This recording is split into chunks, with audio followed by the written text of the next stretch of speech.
الحمد لله ولي التوفيق، وصلى الله وسلم على عبده الهادي إلى أقوم طريق سيدنا محمد وعلى آله وصحبه خير فريق ومن تبعهم بإحسان على التحقيق. أما بعد، فإن الله تبارك وتعالى جعل رمضان مرتبطا بركن من أركان الإسلام بعد الصيام، وهو الزكاة. فالزكاة المتعلقة بالأموال الواجبة على كل من ملك مالا تلزم فيه الزكاة يجب أن تخرج بحسب شروطها وأركانها في أي وقت وجبت فيه. وإنما زكاة الفطر، الزكاة التي تلزم بسبب الفطر من رمضان عند انتهاء رمضان بمجيء شهر شوال، هي المنوطة بهذا الشهر الكريم، شهر الصيام وشهر الزكاة. فهو جمع لنا ركنين من أركان الإسلام من حيث اختصاصه: زكاة الفطر وصوم رمضان. وزكاة الفطر لها تعلق بالصوم من حيث ما قال صلى الله عليه وآله وسلم أنها طهرة للصائم من اللغو ومن الرفث. صدقة الفطر طهرة للصائم من اللغو ومن الرفث، أي هي سبب لأن يتجاوز الله تبارك وتعالى ما كان من لغو ورفث من الصائم أيام صيامه، فيتقبل منه صومه وينقيه عما علق به.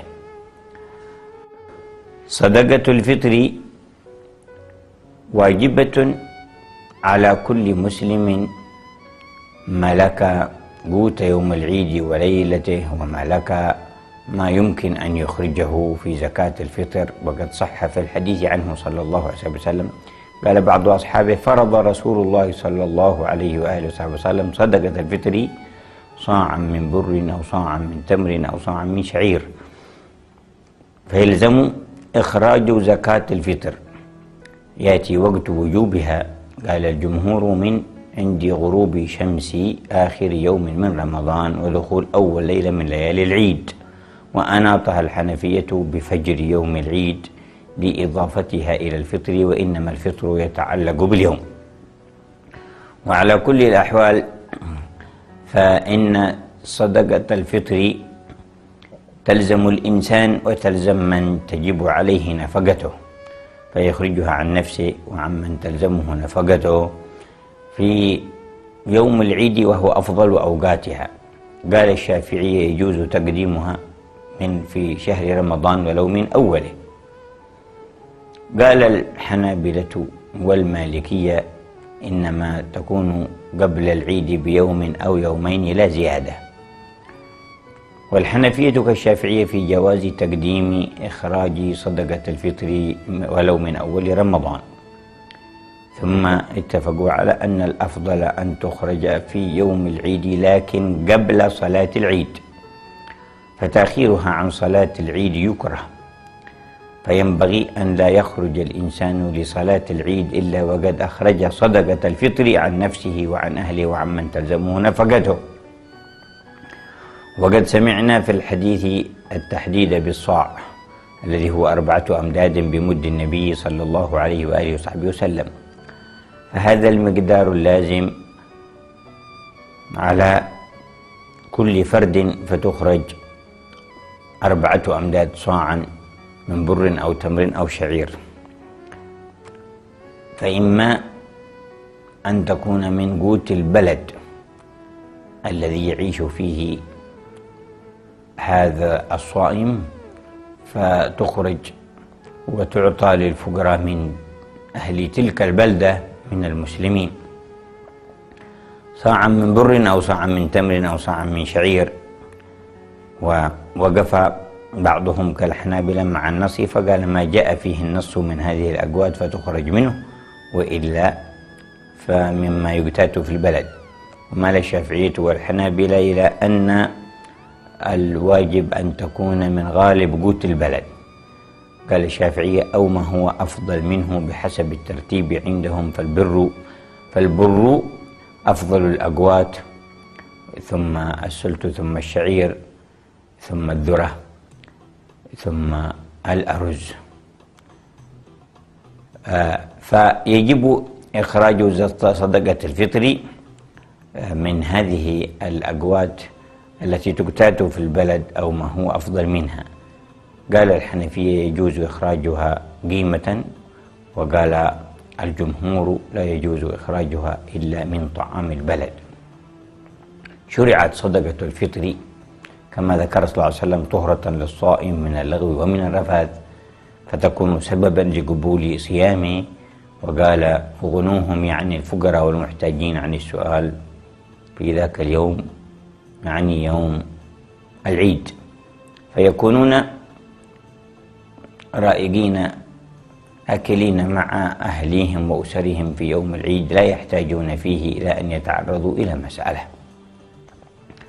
وفي هذا إقامة التكافل بين أفراد المسلمين وأسرهم، وعود القادرين على غير القادرين منهم.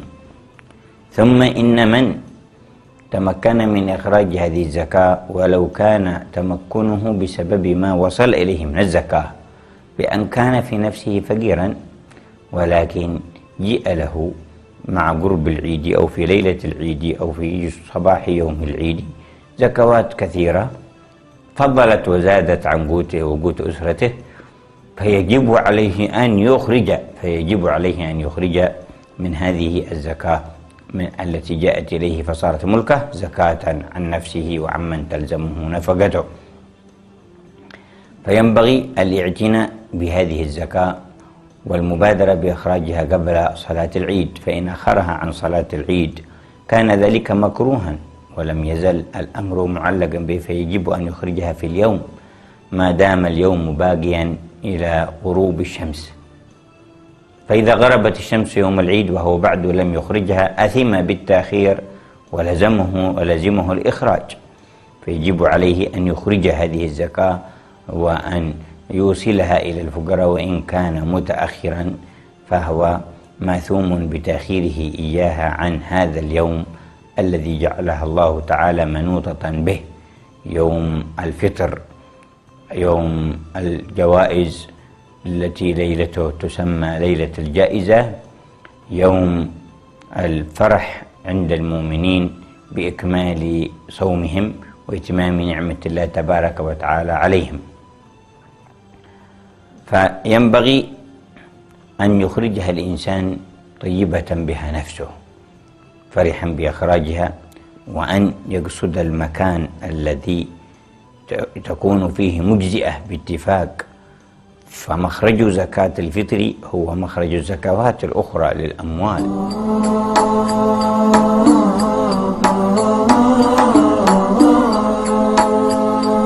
وتعالى: إنما الصدقات للفقراء والمساكين والعاملين عليها والغارمين وفي الرقاب وفي سبيل الله وابن السبيل. إنما الصدقات للفقراء والمساكين والعاملين عليها والمؤلفة قلوبهم وفي الرقاب والغارمين وفي سبيل الله وابن السبيل فريضة من الله والله عليم حكيم.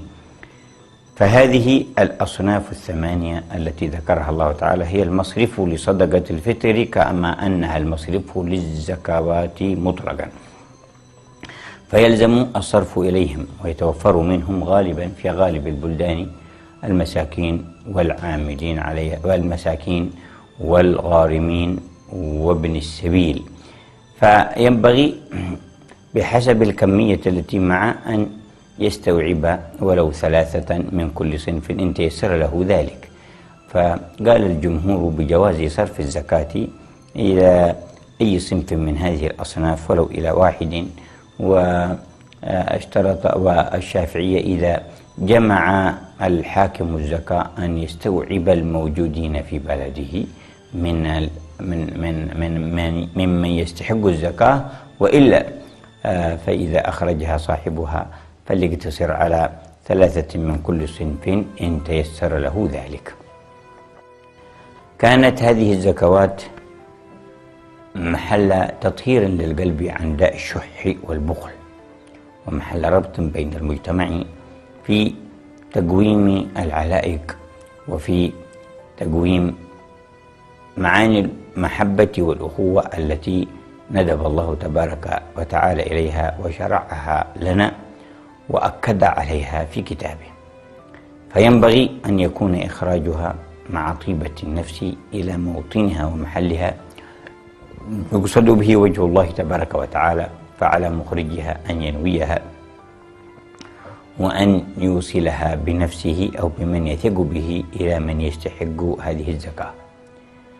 هذا مجمل ما يتعلق بزكاة الفطر من الأحكام، وينبغي الاعتناء بالإحكام أي الإحسان، فيخرجها مما هو أغلى، مما هو أحب إلى المساكين وأرغب لهم، فيخرجها مما يرغبون فيه من تلك الأقوات فيوصلها إليهم، فيعدها ذخيرة له عند الرب جل جلاله وتعالى في علاه، تقيم فيه نور التطهير للفؤاد والضمير، وتوصله إلى قبول عمله عند العلي الكبير جل جلاله وتعالى في علاه. جعلنا الله ممن يقيم الصلاة ويؤتي الزكاة ويحسن صيام رمضان، وجعلنا فيه من المتقين الذين يخرجون من رمضان بخيره ونوره، ولا جعله الله آخر العهد من الشهر الكريم، وجعلنا من العائدين إلى أمثاله في عافية في صلاح وفلاح لنا وللمسلمين، والحمد لله رب العالمين.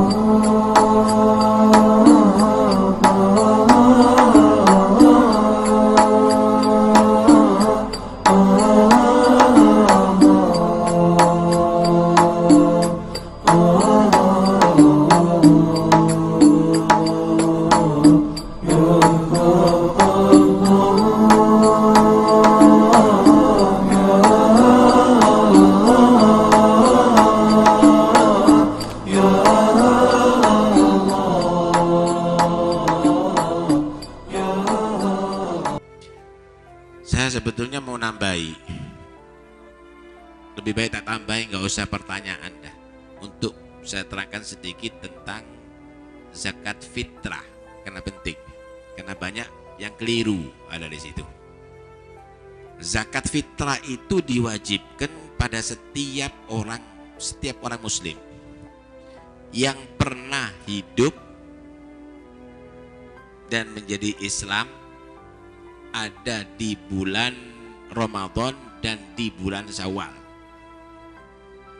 Tadi kan kita kasih contoh teman. Ada anak lahir jam 5 sore akhir Ramadan. Paham? Kemudian jam 7 malam hari raya. Masuk Syawal kan? Mati. Anak itu wajib zakat fitrah. Kenapa? Pernah hidup di Ramadan dan juga pernah hidup ada di Syawal. Ada orang misalnya non muslim masuk Islam ada jam 5 sore Ramadan. Kemudian malam hari raya wajib kena zakat fitrah karena dia Islam di Ramadan dan juga ada di awal Syawal. Ada orang mati jam 5 sore Ramadan, dia nggak wajib untuk zakat fitrah. Kenapa? Karena dia belum masuk, belum tidak hidup ada di Syawal. Paham ya? Dalam tanggungannya dia juga begitu. Kawin sebelum maghrib, jam 7 cerai, wajib dizakati fitrah oleh suaminya. Kenapa? Pernah jadi istrinya di Ramadan dan juga di Syawal. Paham ya? Per orang zakat fitrahnya 1 sok 3 kilo kira-kira. Ojo dikurangi 2,5. Itu masih kontroversi. Gayen 3 kilo cuma dipedidun. 3 kilo per orang. Paham? Bagi Suami dia juga wajib menzakati fitrah terhadap istrinya kalau mampu ya, kalau mampu. Istri tidak bisa mengeluarkan zakat fitrah dengan sendirinya.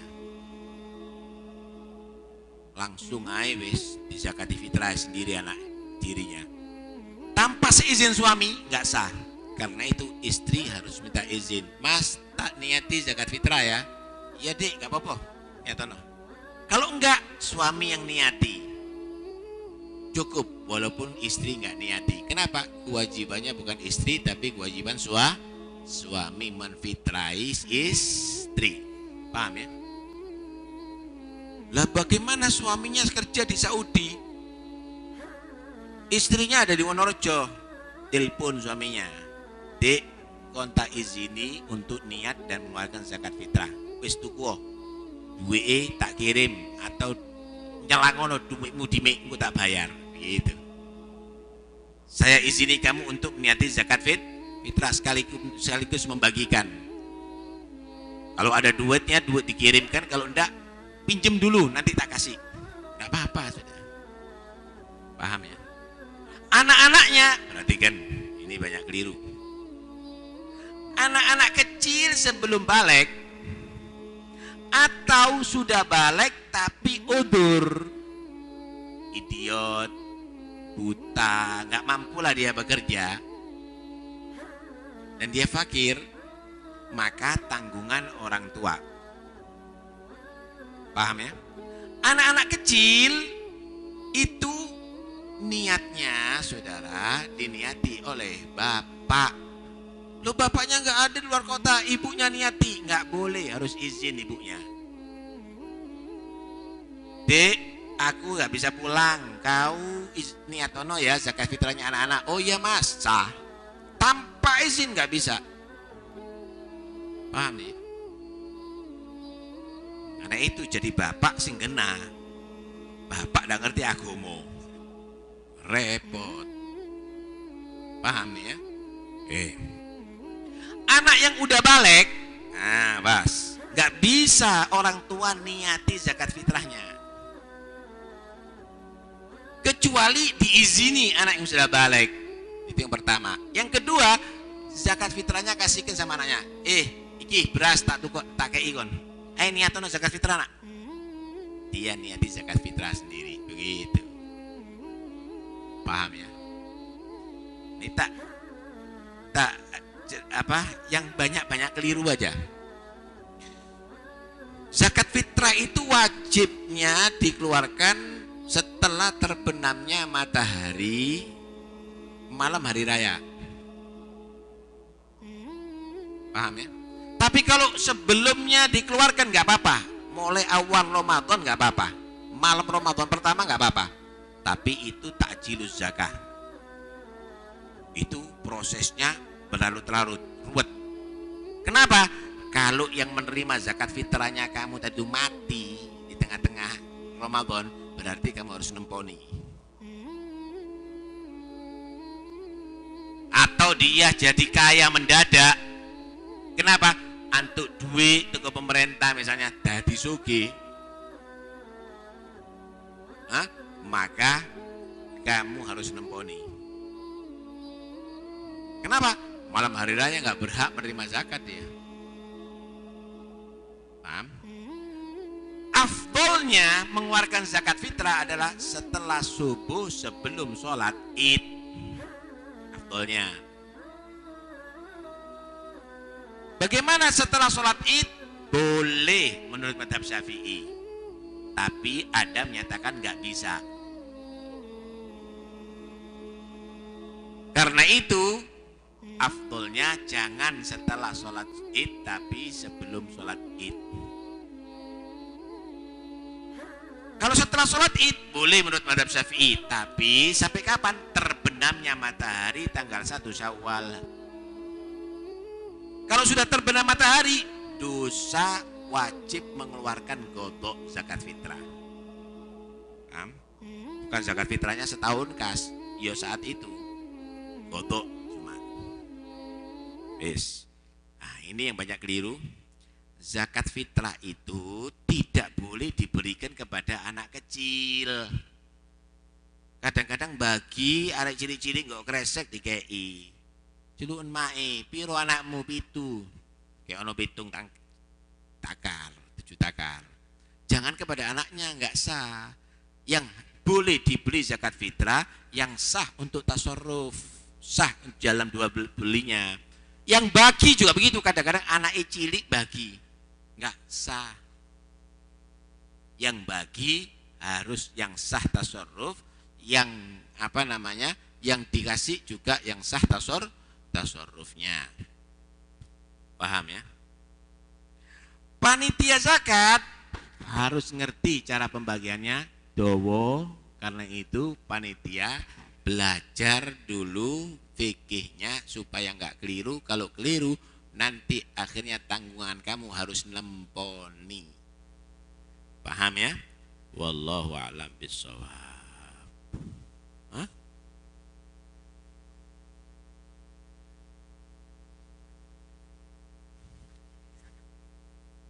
Bagaimana sekarang ada orang misalnya dapat zakat fitrah banyak, antuk sak kintal misalnya. Nah, terus bagaimana nanti zakat fitrahnya itu diberikan untuk mengeluarkan zakat fitrahnya dia dan keluarganya? Enggak apa-apa, itu haknya dia. Mau dimakan, mau ditol, enggak ada masalah. Itu haknya dia, boleh. Enggak ada masalah. Nah, sampun. Ada perlu ditanyakan lagi? Enggak ada? Cukup ya? Cukup ya? Seluwe kon. Saya umumkan insyaallah Hall Habib Alwi bin Segaf As-Segaf. Kalau mau hadir Isra Mi'raj malam 27, yaitu malam Rebo, ada di Masjid Basyekh, pondok saya yang baru saya bangun tapi belum jadi, ada di Rangge. Ada di Rangge sana. Ya, masuk sedikit situ ada di Rangge, gangnya warungnya Bu Anis, itu terus nanti ada pertigaan belok kiri ketemu sudah ada di situ. Ya. Acaranya mulai Selasa sore sudah ada acara di situ sampai maghrib kita baca Mi'raj. Jadi Imam Barzanji itu membuat seperti maulud gitu, ada fasal-fasal Mi'raj. Kita baca itu sampai selesai insyaallah. Ya, mudah-mudahan insyaallah ada jaminan sedikit lah kayak ganjel weteng. Ya, kayak ganjel. Kemudian hallnya Habib Alwi bin Segaf As-Segaf, yaitu tanggal 8 Sya'ban atau 14 April, hari Ahad. Ya, acaranya jam 6:30 pagi di rumah Habib Abdullah Al-Madar, ada maulid. Kemudian sama-sama berangkat ke mana? Makam Habib Alwi bersama-sama. Hall diadakan di makam. Kemudian setelah Dohor diadakan maulid di rumah Habib Alwi dekat rumah saya, satu gang Pesarean itu. Ya, silahkan yang mau hadir, mudah-mudahan dapat berkah semuanya Habib Alwi. Ya, Habib Alwi ini gurunya orang Pasuruan, si durung ono kiai saat itu. Habib Alwi yang merintis, diantaranya yang seneman sama Habib Alwi itu Kiai Ali Murtadho. Kiai Ali Murtadho itu yang bangun pondok besuk, ya, yang bangun pondok besuk. Setelah Kiai Ali Murtadho diteruskan sama Kiai Subadar kalau tidak salah. Setelah Kiai Subadar, Kiai Ahmad Jufri. Setelah Kiai Ahmad Jufri, Kiai Muhammad itu Kiai Subadar, kemudian Kiai Ahmad Jufri, kemudian Kiai Hamzah dan Kiai Muhammad Subadar. Ya, mereka Kiai Murtadho ini sampai pesan meninggalnya nggak dikubur di Besuk, minta dikubur dekat Habib Alwi sana, ada di Kebon Agung makamnya. Nah, termasuk juga Kiai Yasin. Kiai Yasin itu termasuk pendiri Pondok Salafiyah, pondoknya Kiai Hamid. Ya, Kiai Yasin Setelah Kiai Yasin diteruskan sama Kiai Abdullah bin Yasin putranya. Setelah itu Kiai Ahmad Kusyairi. Ahmad Kusyairi juga muridnya Habib Alwi. Setelah Kiai Ahmad Kusyairi diteruskan sama Kiai Abdul Hamid. Nah, karena itu Habib Alwi ini sangat berjasa bagi masyarakat Pasuruan, wali gede luar biasa Habib Alwi. Mudah-mudahan semuanya dapat barokah. Ayo kita hadiri pokoknya Habib Alwi supaya anak-anak kita doakan anak-anak kita supaya tetap dalam thariqah yang benar. Amin ya rabbal alamin. La ilaha illallah al-mawjud fi kulli zaman.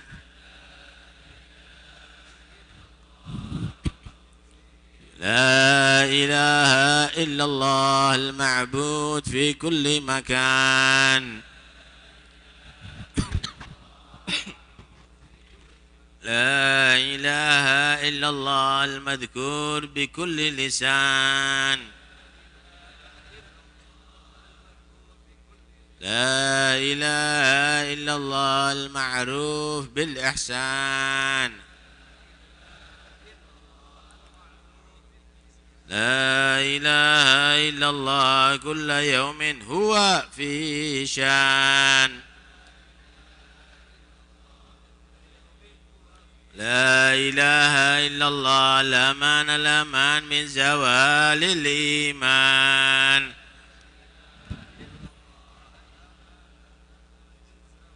ومن فتنة الشيطان. يا قديم الإحسان كم لك علينا من إحسان. إحسانك القديم يا حنان يا منان. يا رحيم يا رحمن يا غفور يا غفار.